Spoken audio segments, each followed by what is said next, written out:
साथियों नमस्कार। 12वीं के रिजल्ट के लिए 13 सदस्यीय कमेटी गठित। कौन कौन होगा कमेटी में? एनओआईएस ने की रद्द परीक्षा और जानिए रिजल्ट का क्या रहेगा फार्मूला। इन सभी प्रश्नों के उत्तर जानने के लिए वीडियो कंप्लीट देखना। अगर चैनल पर पहली बार आए हैं तो चैनल को सब्सक्राइब कर देना और वीडियो को लाइक और शेयर अधिक से अधिक करना। साथियों, केंद्रीय माध्यमिक शिक्षा बोर्ड यानी सीबीएसई ने 12वीं कक्षा के मूल्यांकन का मापदंड तय करने के लिए उच्च स्तरीय कमेटी गठित की है। कमेटी में शिक्षा मंत्रालय से लेकर यूजीसी के सीनियर ऑफिसर तक शामिल हैं।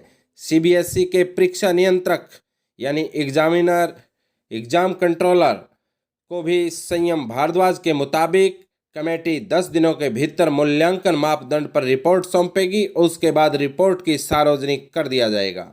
12वीं की बोर्ड परीक्षाएं रद्द करने के फैसले के बाद ही सीबीएसई ने स्पष्ट कर दिया था कि मूल्यांकन के मापदंड तैयार करने के लिए 2 हफ्ते का समय लगेगा।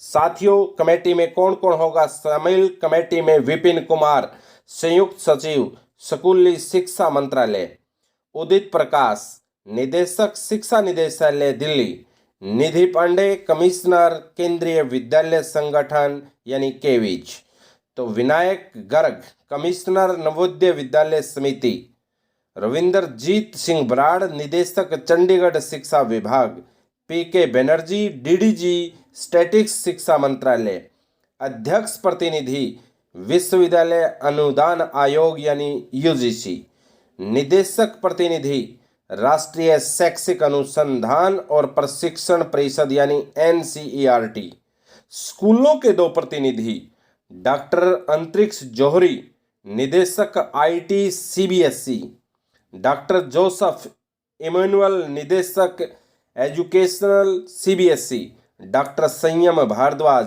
परीक्षा नियंत्रक सीबीएसई यानी एग्जाम कंट्रोलर। तो साथियों, ये है कमेटी जो लेगी फैसला 12वीं के रिजल्ट के ऊपर कि किस प्रकार 12वीं का रिजल्ट साथियों घोषित किया जाए, तैयार किया जाए। तो तैयार करने की जो प्रक्रिया है उसको लेकर ये 12 सदस्यीय कमेटी आखिरी फैसला लेगी और वो फार्मूला तैयार करेगी, जिस फार्मूले के तहत 12वीं का जो रिजल्ट है वो तैयार किया जाएगा। और साथियों, इसी के साथ साथ राष्ट्रीय मुक्त विद्यालयी शिक्षा संस्थान ने भी परीक्षा रद्द कर दी है, यानी नेशनल ओपन स्कूल ने भी अपनी 12वीं की परीक्षा साथियों कैंसिल कर दी है। छात्रों की सुरक्षा को ध्यान में रखते शिक्षा मंत्रालय से जुड़े राष्ट्रीय मुक्त विद्यालय शिक्षा संस्थान यानी national institute of open schooling ने भी 12वीं की परीक्षा को रद्द कर दिया है। फिलहाल ये परीक्षाएं जून में प्रस्तावित थी। अब सभी छात्रों का आंतरिक आंकलन के आधार पर मूल्यांकन होगा। वही आंकलन से संतुष्ट न होने पर, यानी जो छात्र आंकलन से संतुष्ट नहीं होते, छात्रों को स्थिति सामान्य होने पर परीक्षा का विकल्प भी दिया जाएगा। यानी वो विद्यार्थी सही और उचित समय आने पर, कोरोना की महामारी टल जाने पर अपनी परीक्षा दे पाएंगे और अपने साथ जो उनकी तैयारी है उसके तैयारी के हिसाब से अपने अंक हासिल कर पाएंगे। ये विकल्प भी दिया है। केंद्रीय शिक्षा मंत्री रमेश पोखरियाल निशंक ने शुक्रवार को ट्वीट कर national institute of open schooling की 12वीं की परीक्षा रद्द करने की जानकारी दी। लेकिन साथियों, कुछ राज्य ऐसे भी हैं जिन्होंने अभी तक भी कैंसिल नहीं की है परीक्षा। कर्नाटक में 10वीं की परीक्षा अगले महीने होगी। कर्नाटक सरकार ने शुक्रवार को 10वीं की परीक्षा जुलाई के तीसरे हफ्ते में कराने का ऐलान किया है। और साथियों, कर्नाटक के शिक्षा मंत्री एस सुरेश कुमार ने संवाददाताओं को बताया कि 10वीं की परीक्षा में गणित, विज्ञान, सामाजिक विज्ञान और भाषाई विषयों के लिए बहुविकल्पी वाला एक प्रश्न पत्र होगा, जबकि कोविड के चलते प्री यूनिवर्सिटी कोर्स यानी पीयूसी की दूसरे साल की परीक्षा रद्द कर दी गई है। तो ये अलग अलग राज्यों में, ज़्यादातर राज्यों ने 10वीं और 12वीं की, चाहे वो ओपन स्कूल की हो चाहे वो साथियों रेगुलर स्टूडेंट्स की हो, परीक्षाएं रद्द कर दी हैं। लेकिन कुछ एक राज्य अब भी ऐसे हैं जिन्होंने वो बोर्ड की परीक्षाएं कैंसिल नहीं की, बल्कि उनको पोस्टपोन किया है। आगे जुलाई में लेने के लिए उन्होंने अभी तैयारी की है। तो देखते हैं, उनके लिए भी मुश्किल है अभी जैसा माहौल चल रहा है। तो देखने वाली बात होगी। लेकिन साथियों, सीबीएसई, एनआईओएस और दूसरे जो राज्य हैं, ज़्यादातर जो राज्य हैं, उन राज्यों ने बोर्ड के विद्यार्थियों को पास कर दिया, प्रमोट कर दिया है।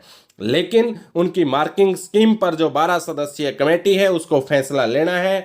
वो 12 सदस्यीय कमेटी अपनी रिपोर्ट सौंपेगी।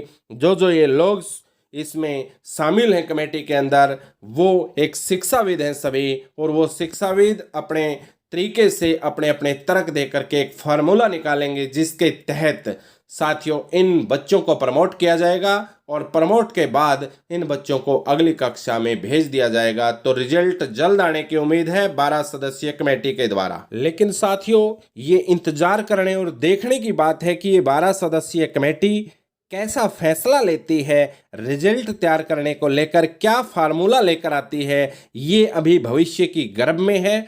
सिर्फ हम अंदाजा लगा सकते हैं, गैस लगाते हैं कि ऐसा फार्मूले से होगा रिजल्ट घोषित, ऐसे फार्मूले से होगा रिजल्ट घोषित। लेकिन एक्चुअल फार्मूला तभी पता चल पाएगा जब ये 12 सदस्यीय कमेटी अपनी रिपोर्ट सौंपेगी, क्योंकि इसकी रिपोर्ट के आधार पर ही फार्मूला तय होगा।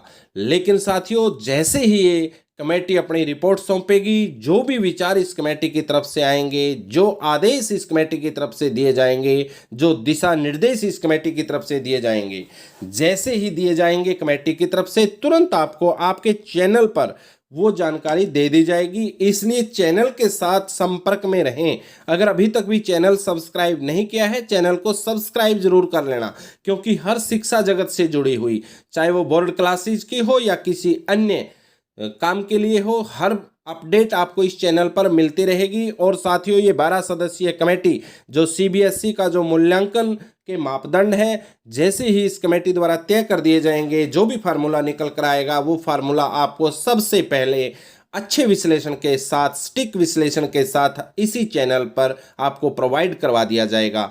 तो देखने वाला ये बात अब इंतजार करने की है कि क्या रहेगा इस कमेटी का फैसला।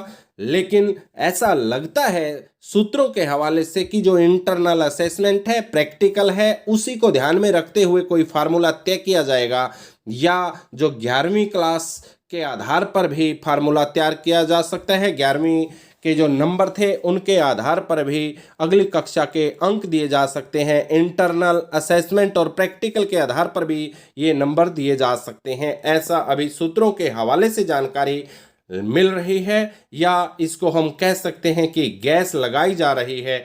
लेकिन एक्चुअल तो तभी पता चलेगा जब ये 12 सदस्यीय कमेटी अपना फैसला लेकर आएगी, अपने विचार और अपने निर्देश देगी। तो उसी के आधार पर फिर अगला रिजल्ट तैयार होगा। तो साथियों, ये एक बड़ी अपडेट थी। इसी तरह की अपडेट जानने के लिए चैनल के साथ बने रहें। आज की इस अपडेट में इतना ही। नमस्कार, धन्यवाद।